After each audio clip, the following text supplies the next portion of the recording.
Hello everyone. आज समझते हैं 10th क्लास यानी बोर्ड की क्लास। ठीक है ना। उससे पहले क्या होता है, बहुत सारे स्टूडेंट जैसे भी बोर्ड का एग्जाम आता है या आप 10वीं क्लास में पहुंचे, ठीक है। 10th क्लास क्या है?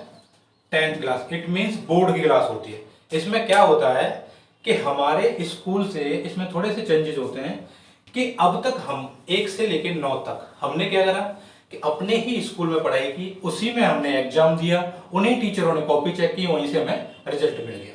ठीक है। इसमें क्या होता है, पढ़ाई स्कूल में ही होती है, उसी स्कूल के टीचर पढ़ाते हैं, बस एग्जाम की दृष्टि से ये बदल जाता है। क्या?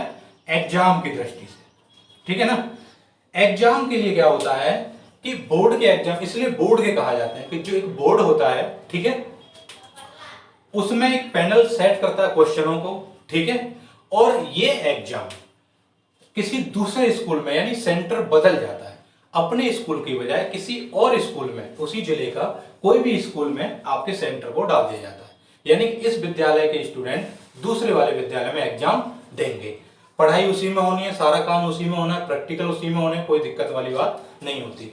सिर्फ क्या है, एग्जाम यानी एग्जाम हम किसी दूसरे उसमें स्कूल में देने जाते हैं। ठीक है ना, जहां भी सेंटर हमारा पड़ता है। ठीक, उसी को लेकर संशय बना रहता है कुछ कुछ स्टूडेंटों में कि कैसा एग्जाम होगा, कैसे पेपर आएगा, बहुत टफ पेपर आता है, ये सब बहुत मतलब छोटी छोटी चीजें आती हैं। उन्हें किसी को डरने की जरूरत नहीं है, कुछ भी इसमें अलग नहीं होता। और बिल्कुल मैं मानता हूं कि बोर्ड एग्जाम से इजी कोई भी चीज नहीं होती। बोर्ड एग्जाम बहुत इजी होता है। ठीक है। कैसे? कि यहां पे सारी चीज फेयर होती है। यहां पे क्या चीज होती है? सारी चीज फेयर होती है। ना तो यहां पे कोई रेफरेंस काम करता, ठीक है, ना ही कोई जुगाड़ काम करती, ठीक है ना कोई सिफारिश काम कर रही। जहां जो जैसे हो आप, ठीक है, जितना पढ़ाई की है वैसा रिजल्ट आपको ये दे देता है। क्यों फेयर? इसलिए होता है कि जहां भी, क्योंकि यहां एग्जाम किसी दूसरे स्कूल में कराते हैं तो वो आपके स्कूलों को क्यों चीटिंग करने देंगे? ना वो चीटिंग करने देंगे। ठीक है, तो वहां अच्छे से आप एग्जाम दोगे। दूसरे नंबर, किस सेंटर पे कॉपी चेक होने जाती है कोई पता नहीं है, और किस सेंटर पे कौन सा टीचर कॉपी चेक कर रहा है ये भी पता नहीं है। सेंटर बदल जाते हैं, कॉपियां इस स्कूल की किसी दूसरे सेंटर पहुंच गई, किसी की कहीं और तीसरी जगह पहुंच गई। तो वो क्या है, जो बोर्ड होता है वो इन्हें इधर इधर उधर उलट पुलट मचा देता है पूरे उसमें। ठीक है, वो सिर्फ कॉपी रहती है जिसपे आपका रोल नंबर और जो डिटेल्स हैं वो होंगी, बाकी उस पर कुछ भी नहीं होगा, किसी को कुछ नहीं पता होगा।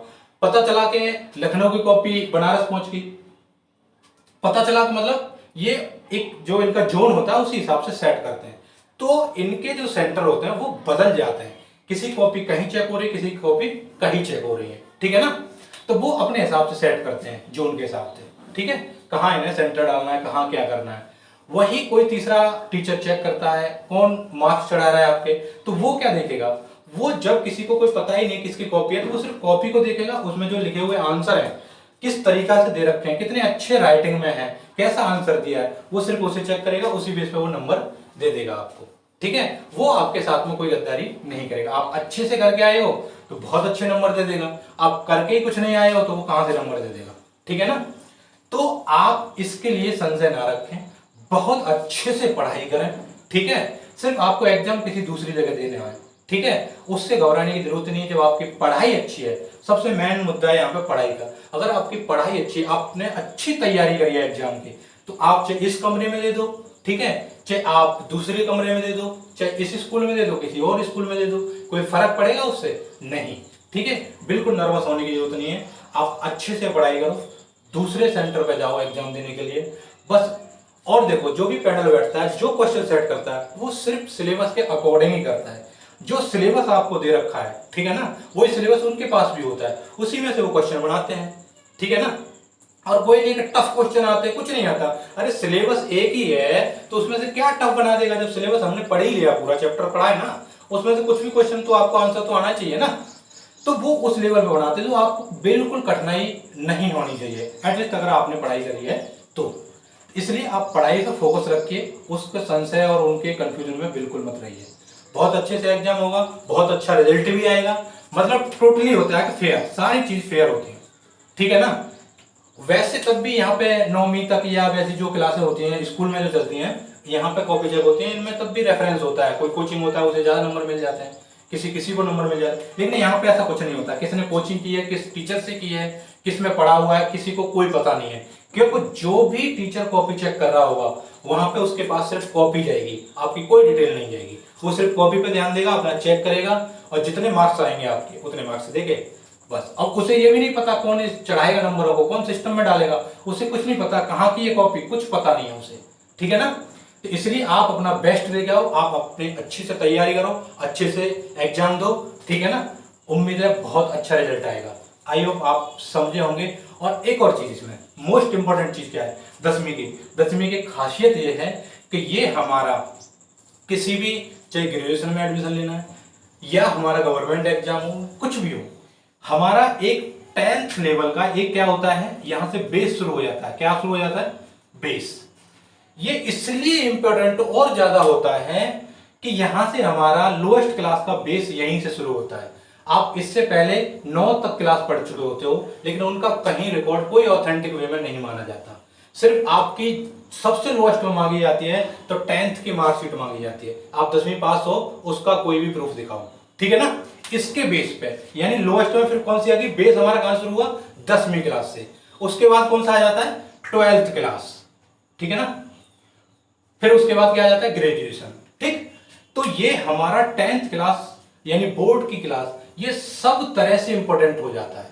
इसलिए इस क्लास को आप बेस्ट बनाने की कोशिश करो। इसका रिजल्ट आना चाहिए क्या, बेस्ट आना चाहिए। इसका रिजल्ट अगर बेस्ट है तो आगे आपको मेरिट बनाने में दिक्कत नहीं होगी। 10th में खूब अच्छा रिजल्ट आएगा 90 प्लस। ठीक है, ऐसे 12th में मेहनत करनी है, क्योंकि 10th और 12th ये लोएस्ट माने जाते हैं। इनको बेस आधार मानकर हमारी क्या है, मेरिट यहां से काउंट हो जाती है, यानी इसके जो मार्क्स आते हैं वो काउंट होते हैं मेरिट के लिए। इसलिए हमें इस पर विशेष ध्यान देना है।